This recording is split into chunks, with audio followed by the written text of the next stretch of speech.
好，假設你想喺屋企做包，我強烈建議係做蒸而唔係做焗嘅。蒸嘅話，蒸嘅話就其實就好易上手，因為大家我諗一定係用過蒸㗎啦，係咪？咁你維持呢一個設備用蒸嘅，就唔需要自己買一個焗嘅。如果你要買一個焗爐嘅話咧，你始終操作上有個難度喺度。焗爐嗰個熱力咧會容易啲流失嘅，同埋都難以保持嗰個熱力嘅。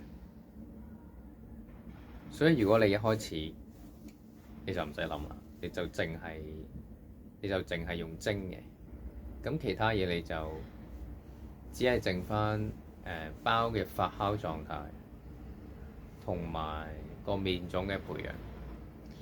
我哋首先講包嘅發酵狀態先。包嘅發酵狀態咧，其實你只要買個課程嚟睇咧，你跟住做咧，你慢慢去摸索下咧，就唔難去學翻嚟。麵種都一樣，只要你肯買個課程嚟睇咧，應該就冇問題嘅。就係你確保個火力係夠嘅時候，咁你只要做得多咧，你就會知道你嗰個發酵狀態究竟判斷得啱唔啱。咁如果你一路咁樣做落去咧，你就自然會有進步。咁麵種培養嗰樣嘢咧，你只要掌握到個原理，你餵多啲咧，其實都一樣。有啲人係餵個麵種嘅10成嘅份量，我咧就中意餵麵種嘅5成嘅份量。